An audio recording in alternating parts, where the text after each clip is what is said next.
Hello friends, ಎಲ್ರಿಗೂ ನಮಸ್ಕಾರ. Welcome back to ನಮ್ಮ ರೆಸಿಪೀಸ್. ಇವತ್ತು ಸಿಂಪಲ್ಲಾಗಿ ಹೊಟ್ಟೆ ತಂಪು ಮಾಡುವಂತಹ ಒಂದು ಸೈಡ್ ಡಿಶ್ ರೆಸಿಪಿನ ನೋಡೋಣ. ಈ ಸೈಡ್ ಡಿಶ್ಶು ರೊಟ್ಟಿ, ಚಪಾತಿ ಹಾಗೆ ಅನ್ನದ ಜೊತೆಗೆ ತುಂಬಾ ಚೆನ್ನಾಗಿರುತ್ತೆ.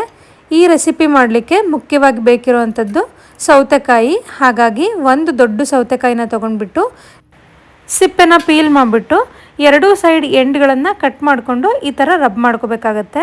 ಈ ಥರ ಮಾಡ್ಕೊಳ್ಳೋದ್ರಿಂದ ಸೌತೆಕಾಯಲ್ಲಿ ಏನಾದರೂ ವಿಷ ಇದ್ದರೆ ಕಡಿಮೆ ಆಗುತ್ತೆ ಅಂತ ಹೇಳ್ತಾರೆ. ಚೆನ್ನಾಗಿ ಈ ಥರ ರಬ್ ಮಾಡ್ಕೊಂಡಾದ ನಂತರ ಒಂದು ಸಲ ಮತ್ತೆ ಸೌತೆಕಾಯಿನ ವಾಶ್ ಮಾಡಿಕೊಂಡು ಚಾಕುವಿನ ಸಹಾಯದಿಂದ ಈ ಥರ ಕೊಚ್ಕೊಳ್ಳಿ. ಈ ಥರ ಮಾಡ್ಕೊಳ್ಳೋದ್ರಿಂದ ಸೌತೆಕಾಯಿ ಹೋಳುಗಳು ತುಂಬ ಚಿಕ್ಕದಾಗಿ ಬರುತ್ತೆ. ಈ ಥರ ಮಾಡೋಕ್ಕೆ ಕಷ್ಟ ಆಗುತ್ತೆ ಅಂದರೆ ಒಂದು ಚಾಪರ್ ಸಹಾಯದಿಂದ ಕೂಡ ತುಂಬ ಚಿಕ್ಕದಾಗಿ ಕಟ್ ಮಾಡ್ಕೋಬೋದು. ನಾನಿಲ್ಲಿ ಒಂದು ಸೌತೆಕಾಯಿ ಪೂರ್ತಿಯಾಗಿ ಬಳಸ್ಕೊಂಡಿದ್ದೀನಿ. ಈ ಥರ ತುಂಬ ಚಿಕ್ಕದಾಗಿ ಕಟ್ ಮಾಡ್ಕೊಂಡಾದ ನಂತರ ಸ್ವಲ್ಪ ಉಪ್ಪನ್ನು ಹಾಕ್ಬಿಟ್ಟು ಈ ಥರ ಕಲಸಿ ಒಂದು 10 ನಿಮಿಷ ಹಾಗೇ ಬಿಡಿ. ಈ ಥರ ಮಾಡೋದ್ರಿಂದ ಸೌತೆಕಾಯಲ್ಲಿರೋ ನೀರಿನ ಅಂಶ ಪೂರ್ತಿಯಾಗಿ ಹೋಗುತ್ತೆ. ಹಾಗೆ ಕೆಲವೊಂದು ಸೌತೆಕಾಯಲ್ಲಿ ಸ್ವಲ್ಪ ವಿಷ ಇರುತ್ತಲ್ವ, ಅದು ಕೂಡ ಹೋಗುತ್ತೆ. ಅದಾದ ನಂತರ ಇದಕ್ಕೊಂದು ಒಗ್ಗರಣೆ ಮಾಡ್ಕೋಬೇಕಾಗತ್ತೆ.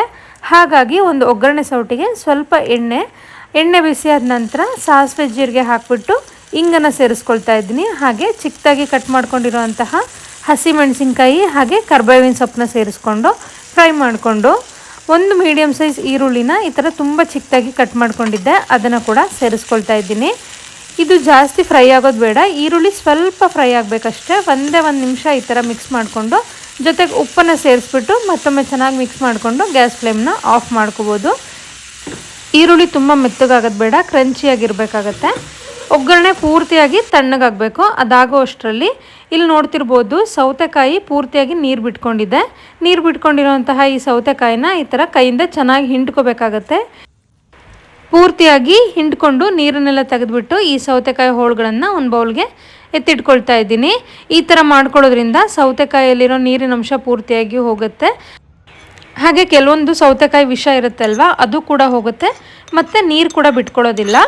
ಪೂರ್ತಿಯಾಗಿ ತಣ್ಣಗಾಗಿರುವಂತಹ ಒಗ್ಗರಣೆನ ಸೌತೆಕಾಯಿ ಒಟ್ಟಿಗೆ ಸೇರಿಸ್ಕೊಂಡು ಇದ್ರ ಜೊತೆ ಮೊಸರನ್ನ ಸೇರಿಸ್ಕೋಬೇಕಾಗತ್ತೆ.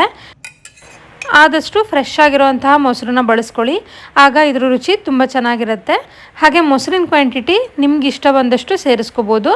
ನಾನಿಲ್ಲಿ ಸುಮಾರು ಒಂದು 3ರಿಂದ 4 ಚಮಚದಷ್ಟು ಮೊಸರನ್ನ ಸೇರಿಸ್ಕೊಂಡಿದ್ದೀನಿ. ಹಾಗೆಯೇ ರುಚಿಗೆ ತಕ್ಕಷ್ಟು ಉಪ್ಪು ಬೇಕಿದ್ರೆ ಸೇರಿಸ್ಕೋಬೋದು.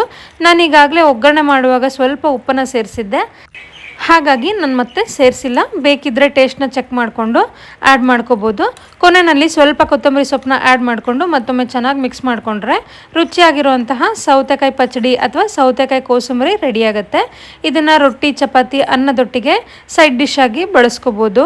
ನಿಮಗೇನಾದರೂ ಈ ರೆಸಿಪಿ ಇಷ್ಟ ಆಗಿದರೆ ಪ್ಲೀಸ್ ಲೈಕ್ ಮಾಡಿ, ಹಾಗೆ ಸಬ್ಸ್ಕ್ರೈಬ್ ಮಾಡಿಕೊಂಡು ಸಪೋರ್ಟ್ ಮಾಡಿ. Thank you for watching this video.